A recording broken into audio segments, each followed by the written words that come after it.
Assalamualaikum warahmatullahi wabarakatuh. Kami dari kelompok 6 akan mempresentasikan tentang hukum dan keadilan. Di sini ada Randy Ramadan, kemudian Sofi Alia, Nur Oktaviani, dan Azhar. Kita langsung masuk ke pembahasannya aja ya teman-teman.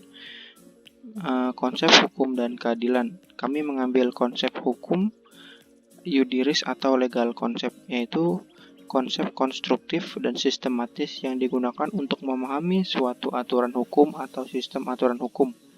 Misalnya konsep-konsep hak, kewajiban, perjanjian, perikatan, sah batal, subjek hukum, objek hukum, dan sebagainya. Pemahaman mengenai konsep hukum ini sangat penting, terutama di dalam melakukan suatu argumentasi hukum. Pemahaman legal konsep sangat dibutuhkan dalam upaya menerapkan dan mengembangkan hukum. Apabila ada ketentuan hukum, tetapi ketentuan hukum itu masih kabur atau belum jelas, maka dibutuhkan atau interpretasi hukum guna penemuan hukumnya. Apabila dalam suatu masalah atau kasus yang sedang dihadapi hakim belum ada peraturan hukumnya, maka dapat dilakukan usaha pembentukan hukum. Kesemua usaha tersebut merupakan suatu ars yang dimiliki oleh seorang ahli hukum, atau dapat dikatakan kemahiran hukum dapat dicapai apabila seorang memahami betul tentang legal konsep. Kemudian konsep keadilan. Konsep keadilan selalu diartikan dengan berbagai definisi dan selalu dilatar belakangi dari sisi seorang yang mendefinisikannya. Tentang rumusan keadilan ini ada dua pendapat yang dasar yang perlu diperhatikan. Yang pertama itu pandangan kaum awami atau pendapat awam yang pada dasarnya merumuskan bahwa yang dimaksud dengan keadilan itu ialah keserasian antara penggunaan hak dan pelaksanaan kewajiban, selaras dengan adil, neraca hukum yakni takaran hak dan kewajiban. Kemudian pandangan para ahli hukum Purnadi Purbacaraka yang pada dasarnya merumuskan bahwa keadilan itu adalah keserasian antara kepastian hukum dan kesebandingan hukum. Lanjut, pentingnya hukum untuk mengatur tata tertib masyarakat secara damai dan adil, untuk menjaga kepentingan tiap manusia supaya kepentingan itu dapat diganggu, untuk menjamin adanya kepastian hukum dalam pergaulan masyarakat, untuk melindungi masyarakat, untuk menyelesaikan pihak-pihak yang bermasalah secara damai. Kemudian pentingnya penegak hukum yang berkeadilan, supaya dapat terciptanya keadilan dan ketertiban dalam masyarakat. Indonesia merupakan negara hukum. Hukum merupakan peraturan yang bertujuan untuk mengatur kehidupan dan menciptakan ketertiban di masyarakat. Hukum harus ditegakkan secara konsekuen agar bisa menciptakan kedamaian serta kesejahteraan bagi semua. Tujuan utama penegakan hukum adalah untuk membuat masyarakat merasa memperoleh perlindungan akan hak-haknya.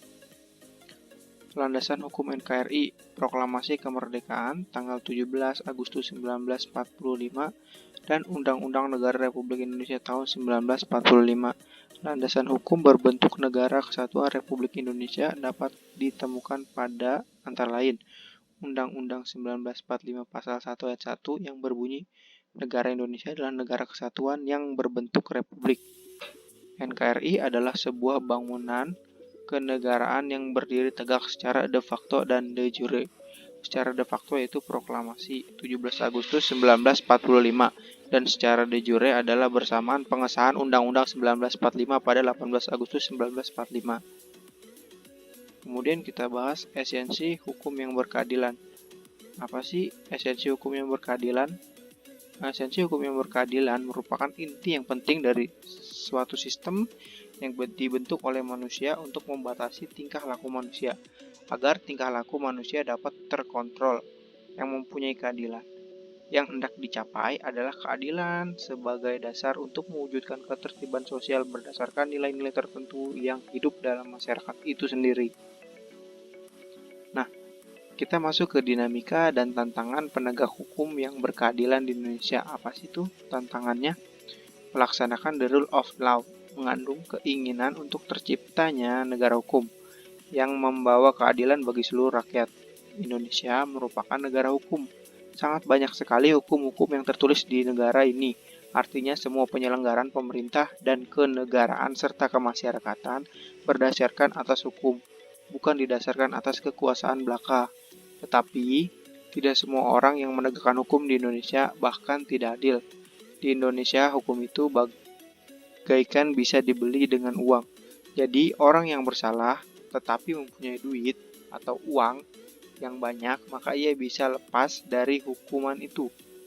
Atau kita sering mendengar peribahasa runcing ke bawah, tumpul ke atas.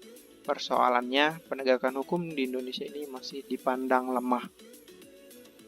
Ya, mungkin itu saja materi yang dapat kami sampaikan. Kalau ada salah-salah kata atau perbuatan kami mohon maaf. Kiranya wabillahi taufiq walhidayah. Wassalamualaikum warahmatullahi wabarakatuh.